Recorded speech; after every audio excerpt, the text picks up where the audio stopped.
Yeah, this is the Tilt 5 space. Still in works. We've been so busy around here that we haven't even set everything up. We finally got the neon sign hung up a couple of weeks ago.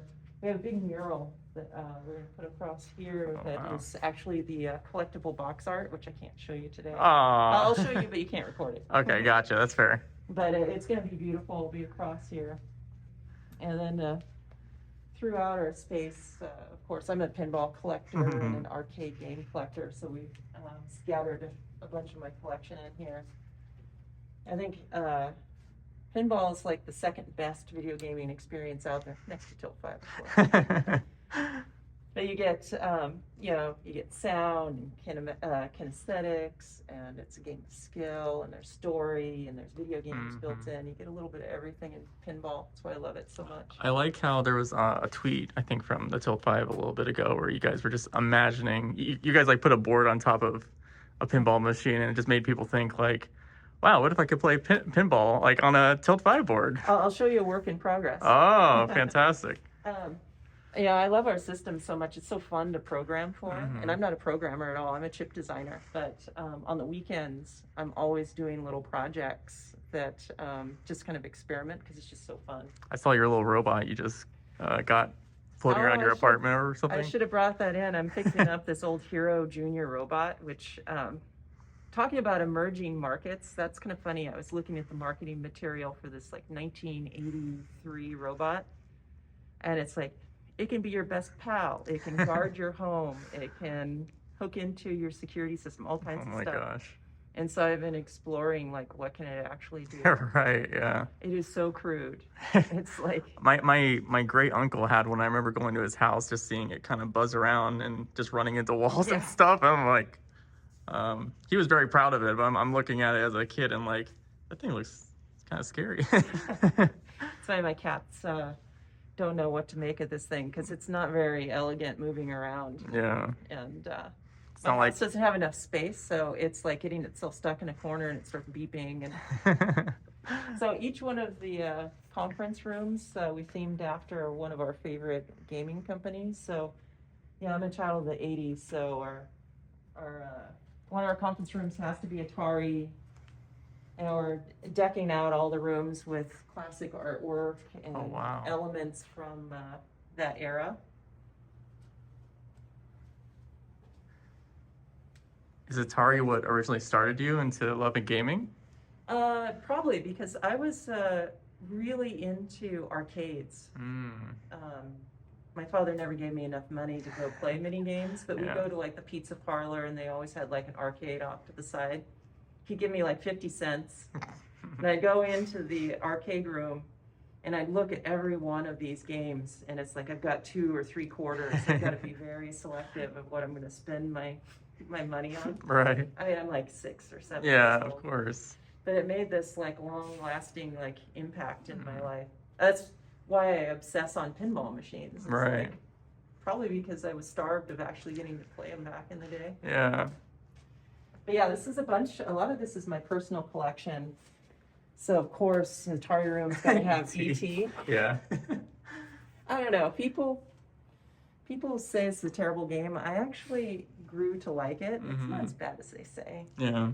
I just picked this up recently. This is the Atari portfolio, probably best known because the kids in Terminator 2 used it to hack a ATM. Yeah. But yeah, as a kid, I never had like any of these Ataris, but a few of friends did, and I was so envious. Of course, we're getting some neon, so each one will have a little motion sensor, and the neon will turn on when you come in. Oh, I think this is really cool. I'm going to put together a display of game controllers, and so this is for from the Magnavox Odyssey. And this is one of the first video game consoles you could buy at home. Yeah. And what's funny is, and this is probably a cool parallel to what's happening in the XR space right now, is when you're in an emerging market, you don't know exactly, what to do as far as user interactions or even like, how the device should look or behave. So this is the game controller for it. It's got all these knobs and buttons. It has a knob that says English. I had to put a little English on the pong ball that was going back and forth. Speaking of controllers, one of my favorite stories you've told on previous like podcasts and stuff is like how when you were at Valve, Carmack came in and did a huge argument about what kind of controllers VR should have. I love that story. Yeah, it's going to be Xbox controllers. People aren't going to want to walk around rooms. They're just going to want to sit and play. Yep, that's I think that has kind of shown itself over time for sure. I think the opposite, I mean. It wasn't completely unfounded. Like, I think that me, just thinking of myself personally as a gamer, I'm kind of a lazy gamer. Mm-hmm. You know, I like, Beat Saber and things like that's kind of fun for 5 minutes, but then I don't want to play it because I'm lazy. I'd rather just... It's good to have both options, right? Yeah. That's what I'm excited about Tilt 5 is that, it's a really immersive but seated experience where you don't have to be dancing around and expending a lot of energy. Should lose some weight though. Maybe I should. We'll come back in here into the demo room, but this is PlayStation related stuff. It's not very decked out yet.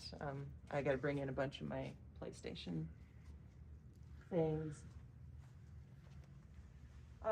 The Spatial show just came out today, a comedy show all about XR, kind of like Saturday Night Live. They asked me to film a little hosting segment for it, and so that was pretty fun. I did a little skit about like what's a venture capital pitch like here in Silicon Valley. So I had this whole word salad thing that I went through with all the buzzwords. It took me about 4 hours to spit out all this gibberish. I'm sure you said metaverse a lot during that. Well, I promised not to say metaverse, okay. but I did. Let's get this set up. This is going to be the Sega Room. I really like Sega, an interesting timeline in video games. Very much an underdog back in the Sega Master System and say the Sega Mark III time frame in Japan. And then they hired Tom Kalinske here in the United States. And he had a really edgy view on how to market the product and just ate Nintendo's lunch for a long time. Yeah. But then I kind of love all the crazy attachments they made for the Genesis. And I think this is an interesting like kind of case study in how to like fragment your audience. Right. It's like they had crazy things like Sonic and Knuckles, so you had to like stack another game cartridge onto another game cartridge into all these different adapters. So by the end of the Genesis era, it was like so confusing you couldn't even tell like if the game you bought was going to play on it. Oh my gosh. And so I don't know if that actually kind of sent them down a bad path, but it sure didn't transition well to the Saturn, and that was kind of their start of their death rattles. For me, my first console was actually the Dreamcast, so it's a great console. I couldn't believe it was canceled so fast. I had one back in the day. I'm like, this is so good. Yeah. I love the Japanese sensibilities about game consoles. I think this is just so neat. The little trays on the side to hold them, and nice compact, and just can stuff it somewhere. Yeah. It's so neat. This was my first game console ever. So why do I have like a thing for like holographic or 3D games? It started back in around 95 or 96. I got Sega Master System with the gun and the 3D glasses, and all my friends had Nintendo. Right. But this had 3D glasses, and I'm like, this is the future. I've got to have this. And I begged my parents, and they spent god awful amount of money to get this thing. It was okay. Yeah, it was okay. Yeah. There's some good games. But at least when you went to your friends who are all Nintendo nerds, I'm sure you're like, well, I got 3D glasses. Yeah. Everyone had to come over and try it, and then we all went over to their house and played Super Mario. I think out of all the video game companies, I admire Nintendo the most, but we have to wait for this conference room to free up, and we'll go and take a look. Totally understand. Sorry, this is just a lame... No, I like this stuff. This is what I'm sure my audience are a bunch of nerds, just like you, so they'll love this stuff, I swear. Okay. If you don't mind, I'll rattle on about this stuff. I think this is a really interesting game console. So this is the Fairchild Channel F, and I believe this came out a couple years before Pong came out. Oh, wow.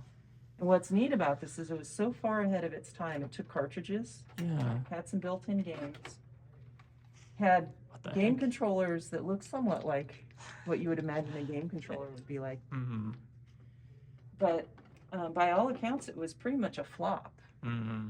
And then a year or two later, Atari comes out with Pong, you know, a very relatable, simple user experience everyone could relate to, and like 100 million homes had Pong consoles in them, where this very low numbers, Yeah.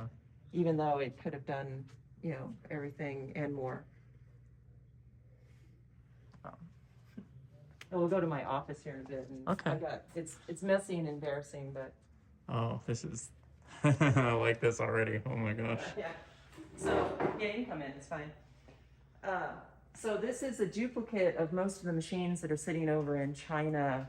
So because we couldn't go to China to do manufacturing, we had to make robotic fixtures that tested every step of the manufacturing process and does calibration.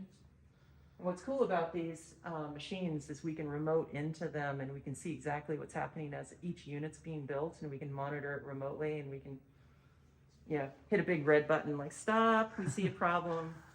Oh, that's awesome. Yeah. And then we're in development of some new fixtures and stuff. We're continuing to improve so we can get more throughput. We just shipped off multiples of these, so now we're tripling our throughput and Wow. and pushing hard to get the factory to build faster, because a lot of pre-sales are coming in. That's awesome. And then back in here is our kind of pseudo clean room. It's not like super clean room, but Yeah. we do optical assembly back here. We have some future prototypes we're working on, and you know, keep pushing. We are not a one-trick pony. We think that XR is going to be like this evolution, kind of like that Magnavox Odyssey controller. Like, you know, we have a magic wand right now. We might look back 10, 20 years from now and be like, oh, how quaint. Yeah. Like, It's just the beginning. you know, now it's obvious 30 years in the future that, you know, reading people's eyebrow position is the correct way to play a game. Mm-hmm.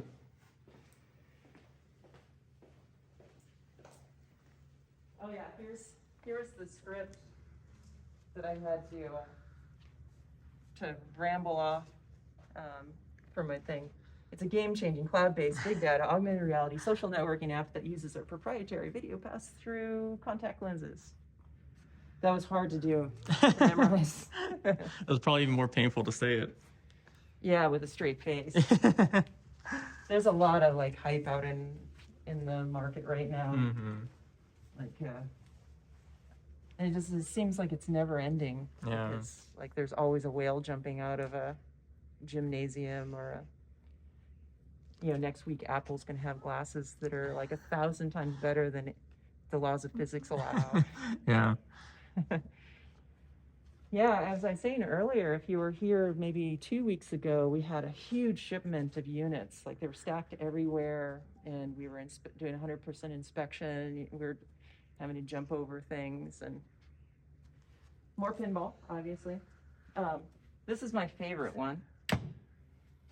I loaned this pinball machine to a programmer friend, and he borrowed it for a few months. And then I went to pick it up, and he says, there's some audio artifacts with it, and there's some problems. And I'm like, oh, what's going on? And he changed the Metallica music Oh my gosh. to internet meme music.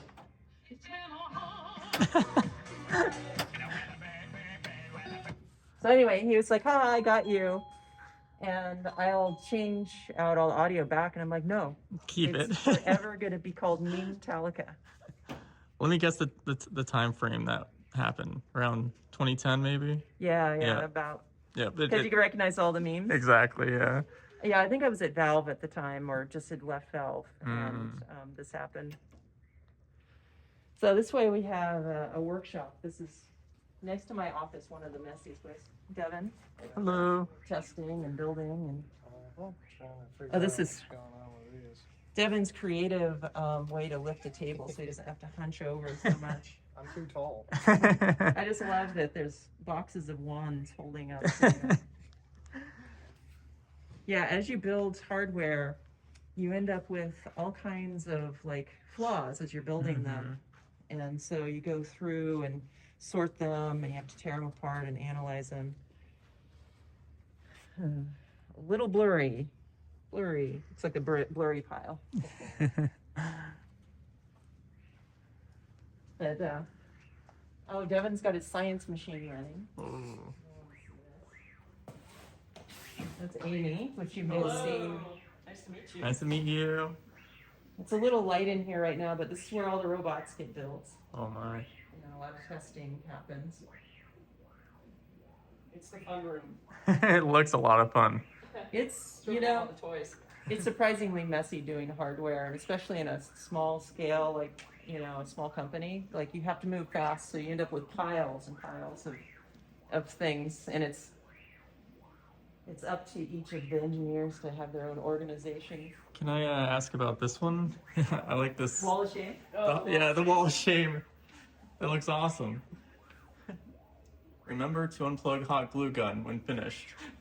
There's a good story behind that one. Good. Yeah, one of our guys. This is right before right before the pandemic, the lockdown. Right. He had been working on something and he had the hot glue gun going, and he left. Oh my. And we were like, okay, everybody, stop going to the office. Yeah. Well, about a week later, Jeri and I had to run to the office to get some gear because we were building robots on the floors of our living rooms and stuff. We show up there and Jeri's like, what is that smell? For an entire week, the hot glue gun had been turned on and cooking. the Oh my glue that was in it. gosh. Yeah. So- So I So spent, well-deserving place on the wall of shame. I have a new one I'm going to put up there. yeah. This Oh. is the key to my Jeep outside that Oh, got no. stolen a few weeks ago. I remember that on Twitter. Oh my god, yeah. So I need to add this to the wall. Like, always lock Oh your my gosh. your cars in Fremont. We're small startup, right? We have Yeah. to be in kind of the cheap area. Yeah, of course. So So what's all the, like, I know there's hot glue, but what's all that stuff encased inside? That gets to be. Oh, my so story. you mean in the hot glue one? Yeah, the hot glue. So I spent about an hour cleaning out that hot glue gun, trying to revive it, because I was like, well, I mean, we could just buy another $12 hot glue gun or something, but I Yeah. really liked that hot glue gun. Right. So I tore it apart, ended up having to run, I think, 2 full sticks of glue through it to clear out all of the burnt glue that was in it. Oh my So those little gosh. bits are just pieces of burnt glue that had just been cooking in there for like a Hey, week. at startups, and Amy like lives startup life, committed to saving money. Yep. Probably only cost us $200 worth of time, Not but for my time. But you know, hey, it was fun. People are gonna love this story. And That's all that it matters. goes on to the wall. Yeah, so- exactly. So. But you should ask about the circuit boards up there. Take a Yeah. close look at those, see if you can figure out what's going on with those circuit boards. Sorry if I'm stepping over things. That's totally fine. Hmm. See any burnt I see a burnt USB here. Oh, I see. They're all burnt ports, right? Yeah. Want to know how that happened? Yeah, I'd love to know. here, I'll answer it. No. Oh, Ne- yeah. Never, Truthfully. never let your CEO work on a factory robot. He may reverse the ground and Oh the my light. god. on the power Poor supply. Devin flipped the power switch on this thing, Oh. and the whole huge flashbang, sparks. Is that all from one machine then? Yeah. Oh my Yeah, gosh. One of the robots that we were building, that Devin was building. It was wow. all the various control boards that was going on one of these robots. It was the first time it was getting powered on, and the power supply lines, which are going into, screw jacks, had been a little bit mixed up. So luckily I wasn't touching the metal frame, but Oh, the yeah. entire frame was energized to 115. Oh and the my God. 115 jumped through the shields of the USB lines, and every single thing that was touching USB on the outer shield exploded. It was like a series of firecrackers just went off in my face. It was amazing. And The computer was destroyed, like tons of stuff was destroyed. Yeah, Jeez. we're still not surprisingly, the mini computer that was in it actually didn't explode, but it certainly doesn't work properly. Yeah. Hey, Devin, you want to show your science machine? This is always fun. Whenever we have like an investor come through, I'm like, hey, Devin, turn on the science machine. This is a project that I built in 2018. It was more of a kit. So I got the panel and the circuit board behind it, which is the size of the panel, and completely soldered everything up. This is a recreation of an audio analog synthesizer from probably 1972. It was based off of something called the ARP 2600, which is why it's called the 2600. And it just makes wonderful noises. Make And noise, make noise. we can You like, gotta tell them the history of it too, like about R2D2. Oh, is this how they made the sounds for R2D2? Yeah. Oh, wow. yeah, so I can even, My favorite part about it, even though it's an awesome machine, is you guys made sure to label it Science Machine up there. yeah. Just waiting for all the glass to shatter. It's like Because all the awesome 70s sci-fi films that have this Yeah. kind of sound to it. And I it's, think our marketing department's gonna have to utilize that at some point.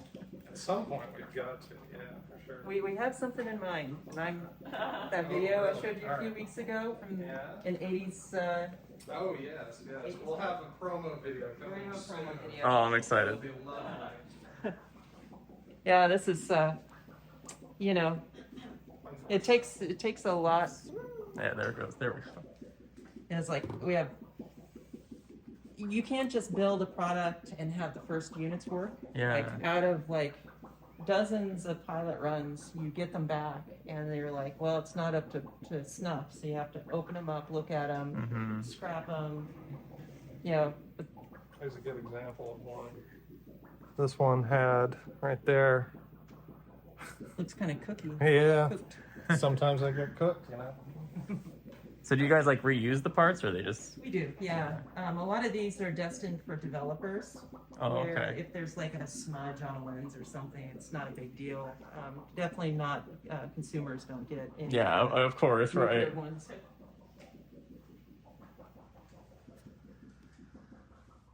Am I boring you yet? No, this is more than what I expected. Honestly, this is exactly the stuff I love. All right, let's head towards my office. Hopefully there's not too much embarrassing junk in there. Well, we have an ongoing Gloomhaven game, which is fun. So on Fridays, sometimes we have a happy hour and we'll play some board games, and then other interesting artifacts scattered everywhere.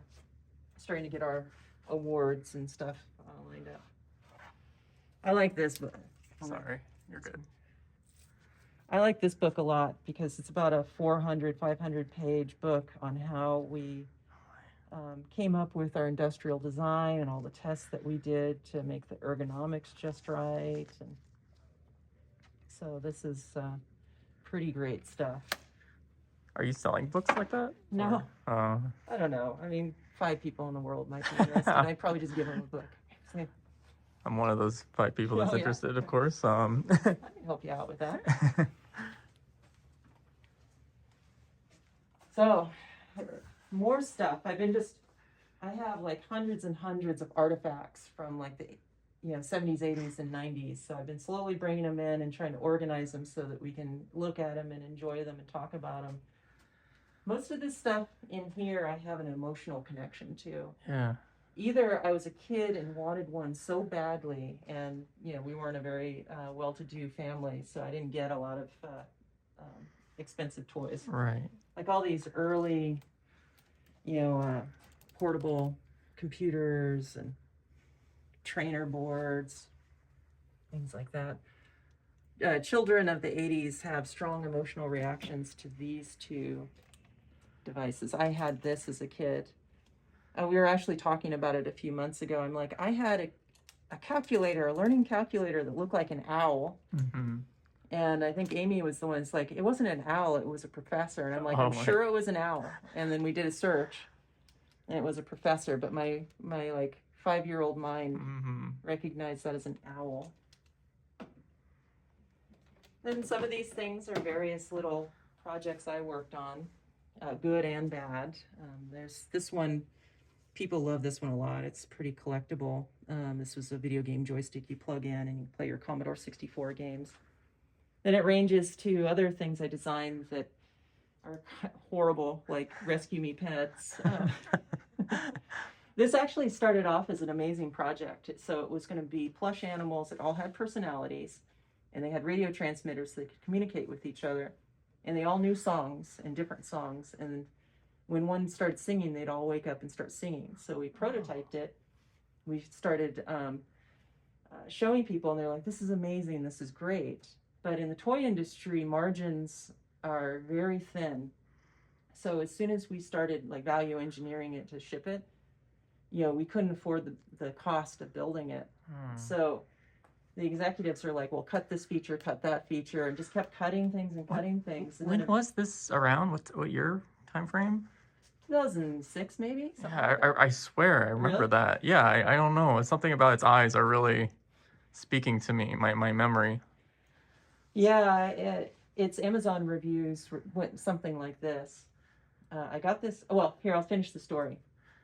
So in the end, they're like, okay, scrap the idea of personalities, like, but we have all this tooling, we need to do something with it. And they came up with this idea of like Rescue Me Pets, or I can't remember what it, yeah, maybe it was Rescue Me Pets is what it was called in the end. But they said like, okay, just make it whimper and cry, like it needs to be rescued. And so we coded it up so it just whimpers, and that's all no. it did. I can see where this is going. Yeah, Maybe. and so the Amazon reviews go something like this. I got this for my kid. All it does is whimper and cry. It makes my kid cry. 1 star. So it wasn't popular. No. Yeah. Jeez. Yeah. What's this thing up here? I can't really tell. Super graphics. NEC. Wow. I need to get some acrylic like stands for these things. Isn't that crazy industrial design? Yeah. Like that is testosterone to the max. Another one of my prides and joys is the Al Alcorn's business card from Atari before it was called Atari. Oh my gosh. That one's really cool.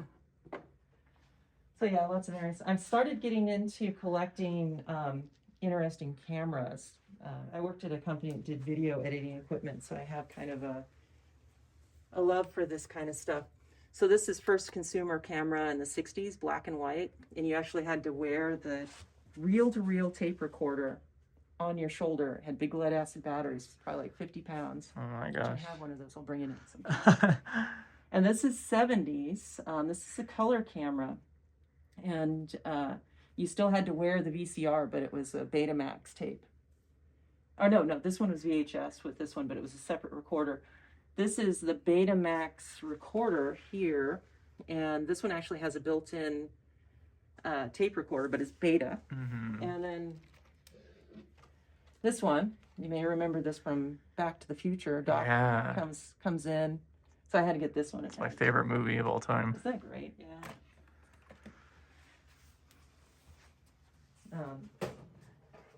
Here's a project I've been working on in the weekends.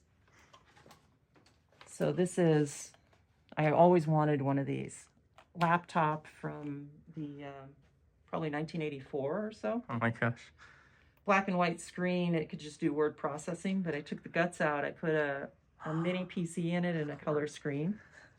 It's going to fire up here in a second, but I wrote a little microcontroller that could do all the keyboard scanning, Bluetooth mouse to it, and then I found this wide aspect ratio monitor.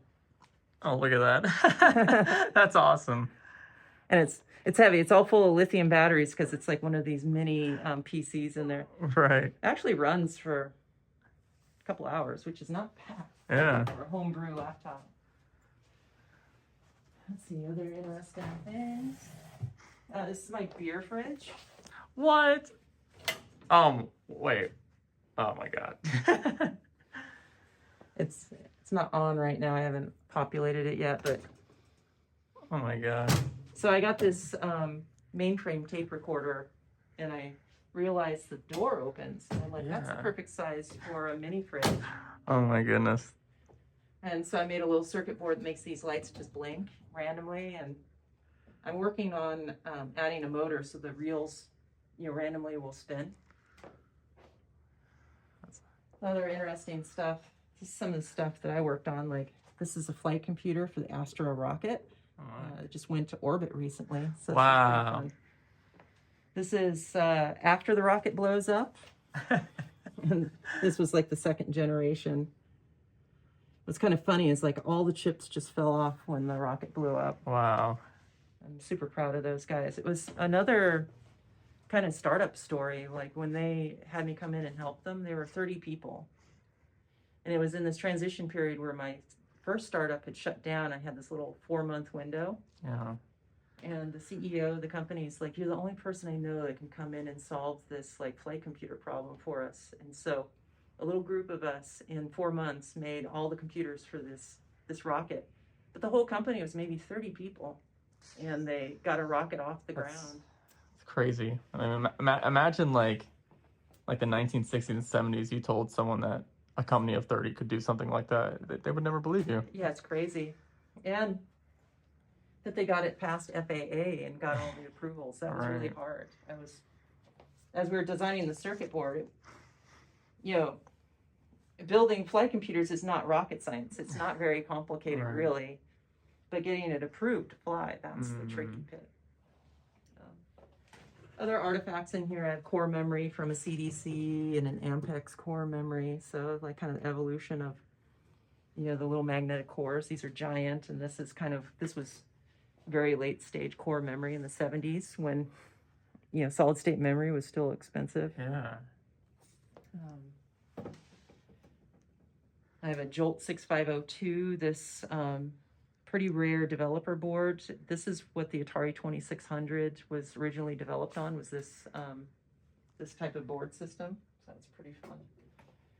Other random weird stuff. There's a question that just kind of came across my mind, because you surround yourself with things from like the 80s and stuff, and even though you've been constantly iterating yourself as startups, are you even surprised how far we've come, like technology wise? Yes and no. I mean, as a kid, I always dreamed of this stuff. Like, I Right. dreamed of like Star Wars battle chess, like holograms popping up out of the table. So, I was a believer back then. Maybe I'm more surprised at how slow some things go. Yeah. Maybe AR and VR in general, maybe. Yeah. Well, when I was at Val about 12 years ago, we were working on AR. Yeah. And we were convinced it was just right around the corner. And, now it's like 12 years later, it's still just in its infancy, which is not surprising when I actually take a moment and think back. Mm-hmm. I mean, we looked at the Fairchild Channel F, like one of the first home consoles. It took 15, 20 years until video games really became game consoles became mainstream. Right. The reason I love to surround myself with stuff from the 70s, 80s, and 90s is there's so much you can learn from them. You can pick up any of these devices and then you just start thinking, like, what compromises did they make? Right. And it's one of the things one of my mentors taught me, or was told me time and time again, when I worked in the toy industry. He was like, it's the things you leave out of products that make them special. It's not throwing everything in. So you have to make those trade-offs and try to jettison stuff that's unnecessary. Down here, as this is part, I'm starting to get all this stuff organized so we can have a wall of game controllers. Oh, that'll look cool. So the history of game controllers. That's great. All right, we'll go do some demos if the main conference room's not open. Perfect.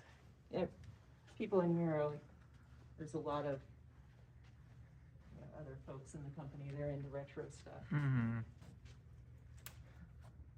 She's starting to collect. Claire's collecting up her like Amiga collection in there.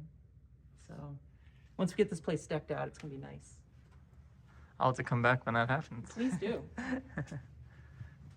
Oh, this is. Oh darn, they're still going in there. We must be really pushing hard to get that capacity up. So one of our personnel was like super confused. Like, why are you putting this junk old computer you know, in the lobby area. And I'm like, this is a beautiful joke. Like, this is the Audrey 2 and this is the Audrey 1. Oh my God.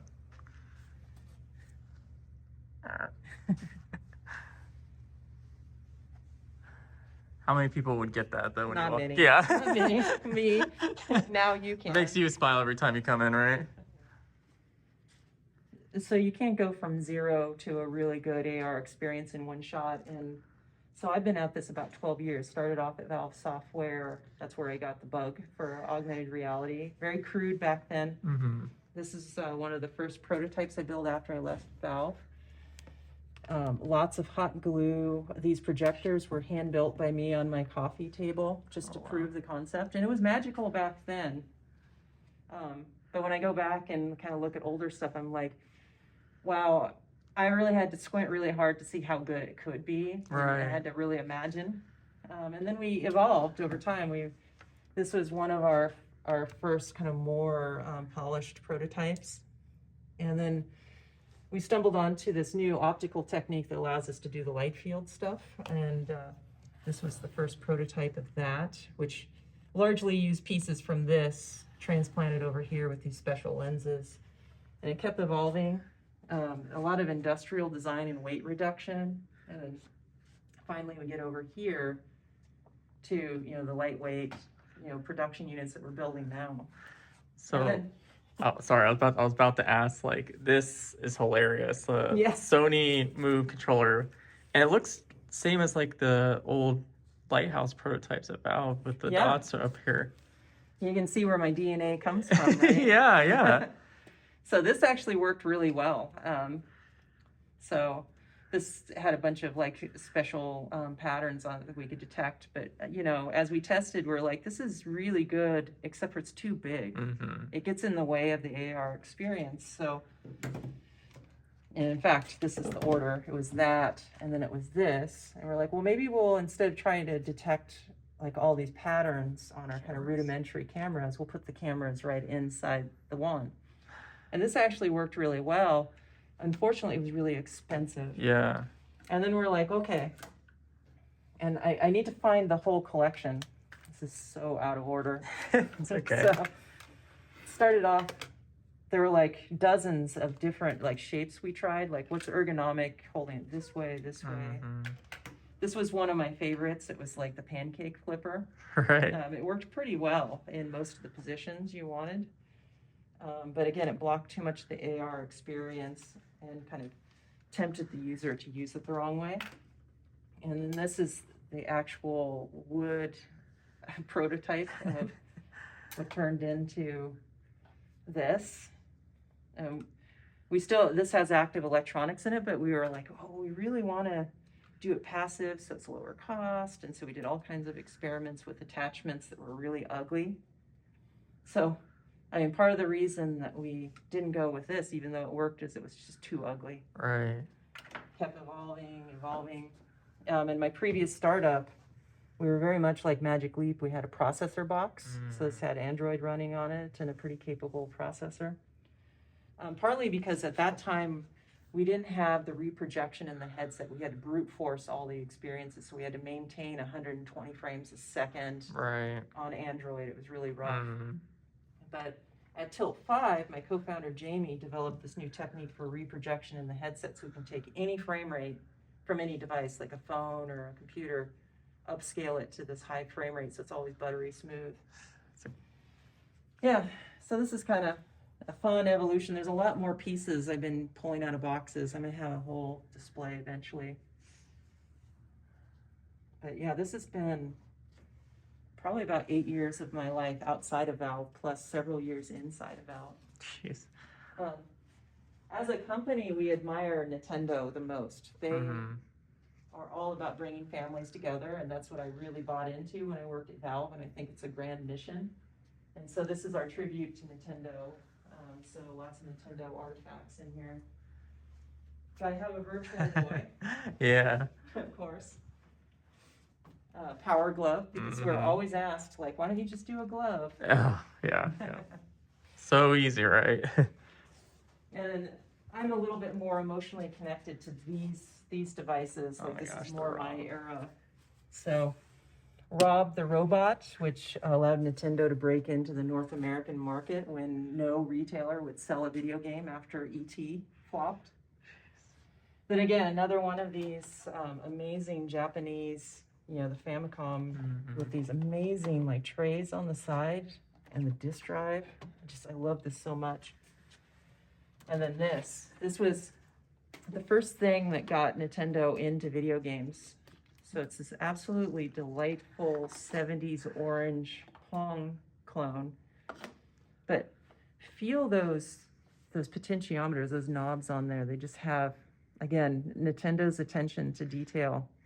I mean, It's how many years just later? It's crazy. It's awesome. So yeah, Nintendo Room.